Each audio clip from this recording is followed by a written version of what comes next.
parle de produits chimiques, on nous parle de produits de synthèse, on nous parle de composés chimiques, on nous parle de molécules, on nous parle de tas de trucs, et personne n'y comprend rien. J'ai une histoire malheureusement vraie. Récemment, dans un endroit intellectuellement élevé, on va dire, pour sourire, j'ai posé la question à mes interlocuteurs, savez-vous la différence entre un composé et une molécule ?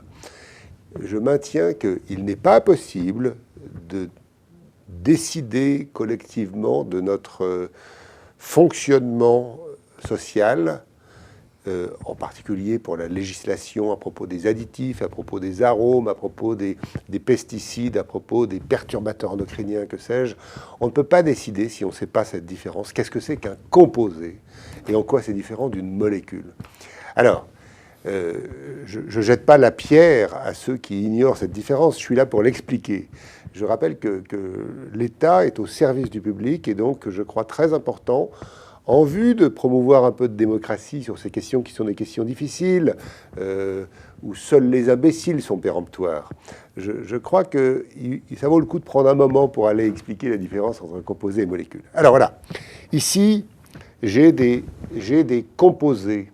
Alors par exemple, celui-ci s'appelle méthylbutyrate. Donc c'est un composé. Alors, est-il chimique? C'est une autre question, mais c'est un composé. Celui-ci est FG, ça veut dire food grade, ça veut dire de qualité alimentaire. Là, j'ai un autre composé qui s'appelle, celui-là, c'est du benzyl trans 2-méthyl-2-butanoate. C'est un autre composé. Celui-ci est également de qualité alimentaire, food grade. En voilà un autre qui s'appelle le 4-méthylanisole. Tiens, j'en profite pour dire que celui-ci, il n'y a pas de tête de mort, mais il est inflammable. Donc celui-ci a une odeur que vous ne pouvez pas sentir, mais enfin une odeur anisée, un peu térébenthine. Enfin, c'est intéressant. Alors, celui-ci s'appelle l'alpha-terpinéol. Pas de test de mort non plus. Il est food grade, à qualité alimentaire. Vous voyez, il a 96% de pureté. Tout va bien. Alors celui-ci est un que j'aime beaucoup, qui s'appelle le décanal. Alors non seulement il est de qualité alimentaire, celui-là, mais en plus il est cachère. Et ce décanal a une odeur tout à fait extraordinaire de pêche, de rose, d'abricot, on ne sait pas très bien. Il a une odeur de décanal en vrai. Alors c'est encore un composé, et puis j'en ai encore un, le dernier, l'hexanal, celui-ci, donc supérieur à 97% de pureté, food grade. Alors celui-ci, l'odeur, alors il est plus fort, mais il est pur, c'est-à-dire en fait, pur, non, pas pur puisqu'il est à 97%, mais disons, il est très très concentré, il n'y a rien d'autre dans ce flacon, il n'y a que de l'hexanal. Alors voilà des composés. Alors sont-ils chimiques ou pas chimiques? Certains sont de synthèse, c'est-à-dire qu'on les a fabriqués. D'autres ont été extraits des plantes. Donc quand c'est extrait, je propose qu'on dise que c'est extrait. Et quand c'est de synthèse, on dit que c'est de synthèse. Ça paraît la moindre des loyautés, disons des honnêtetés. Est-ce qu'ils sont mieux quand ils sont de synthèse ou quand ils sont extraits? Ils sont pareils s'ils sont purs. De toute façon, c'est la même chose. Alors, en revanche, les impuretés peuvent être parfois gênantes, mais il n'est pas dit que les impuretés lors d'un produit extrait soit plus ou moins dangereuse que les impuretés dans un produit synthétisé. Donc c'est une autre question. Mais ce sont des composés. Alors la question c'est, ces composés, c'est quoi? Qu'est-ce que ça veut dire? Alors pour ça, je vous propose de prendre un verre de vodka.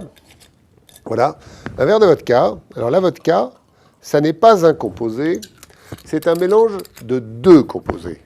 C'est-à-dire ce liquide qui est transparent, comme de l'eau, mais qui, lui, a une odeur puissante. En réalité, il n'y a pas un composé, il y a deux composés. Et ces deux composés, c'est l'eau et l'éthanol. Bon. Alors, l'éthanol, il faut que je vous écrive le nom, parce que ce n'est pas un mot facile. Et alors, voici l'éthanol. Éthanol, ça s'écrit éthanol.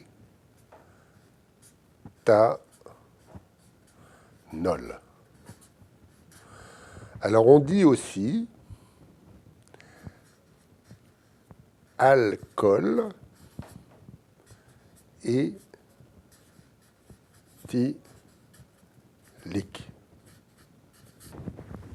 Alors, éthanol, alcool éthylique, donc voilà deux composés. Alors, qu'est-ce que ça veut dire un composé? Alors, on va commencer par l'eau, parce que c'est quand même le plus simple. Voilà donc un verre d'eau très pure, hein, c'est de l'eau de laboratoire très pure. Et imaginons que nous ne bougions pas le verre. Et imaginons maintenant qu'avec un très gros microscope, une loupe extraordinairement grosse, on regarde dans ce verre d'eau, qu'est-ce qu'on verrait? Eh bien, on verrait quelque chose comme ça. Hein. On verrait des objets.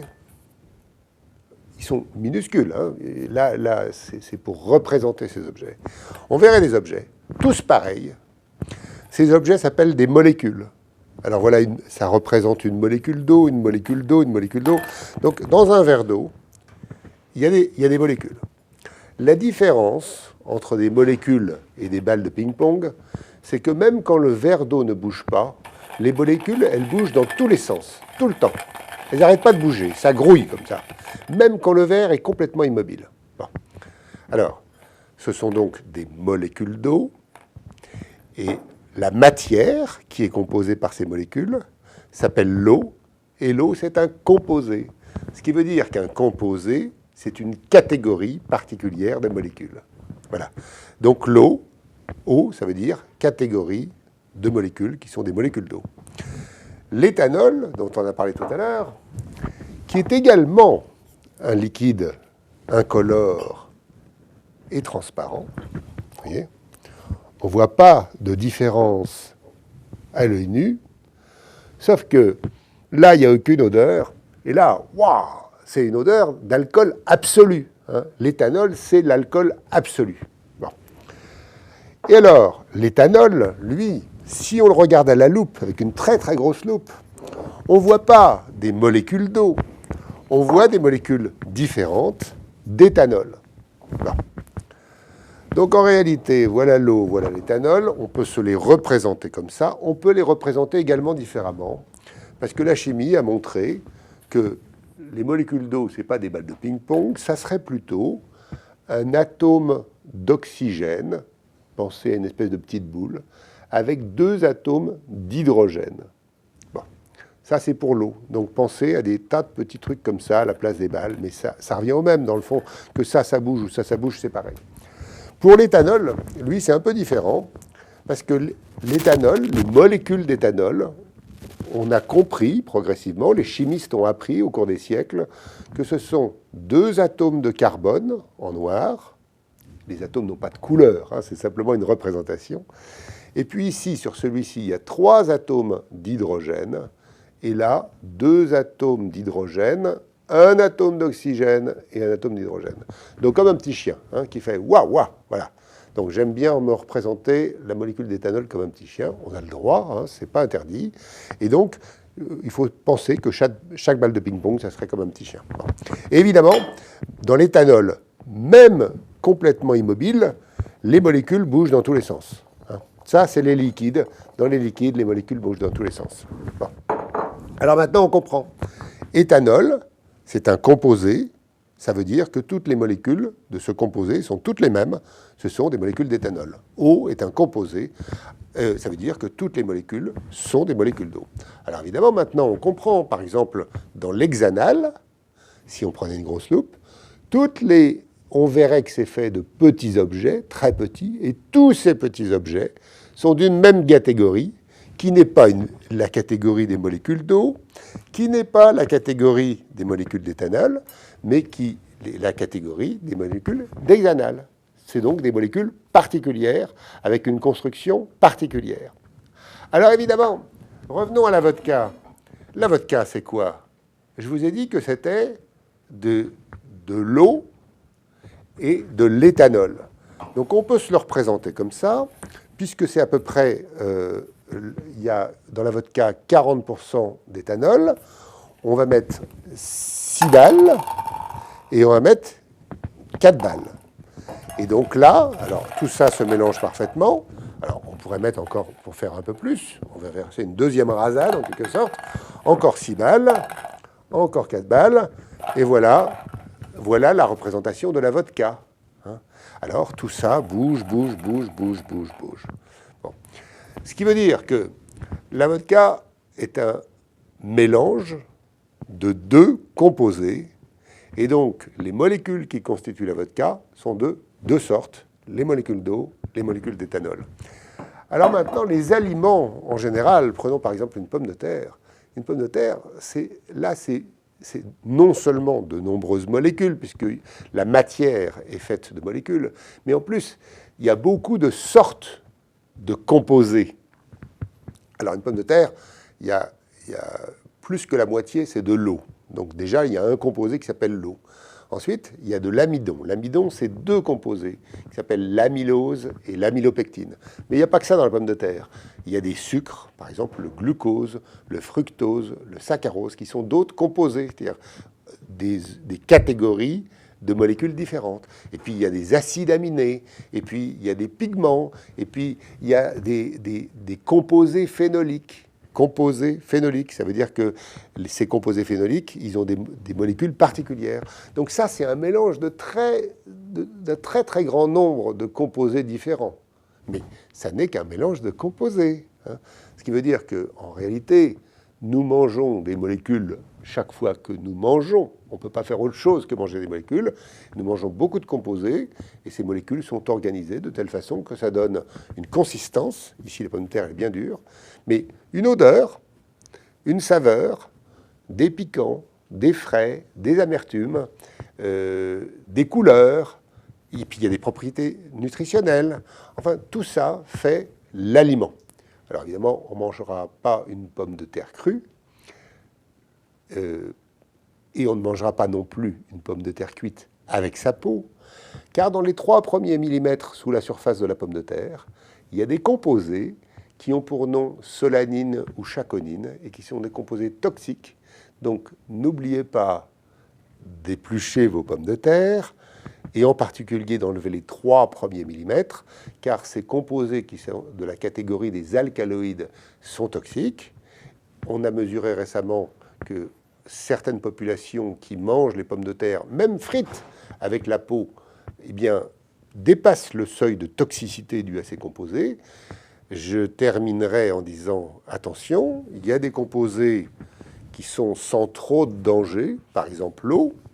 Il y en a qui sont des poisons, ne vous amusez pas à boire de l'éthanol pur. Et puis il y en a qui sont inflammables, il y en a d'autres qui n'ont pas de propriétés particulières, pas de recommandations particulières. Il y en a, celui-là est inflammable aussi. Et puis, donc, ils ont des propriétés différentes. Et évidemment, on va choisir dans nos aliments des composés qui soient comestibles. Il faudrait être idiot pour manger des composés qui sont dangereux sans prendre des précautions particulières. L'été arrive, vous allez sans doute faire des barbecues.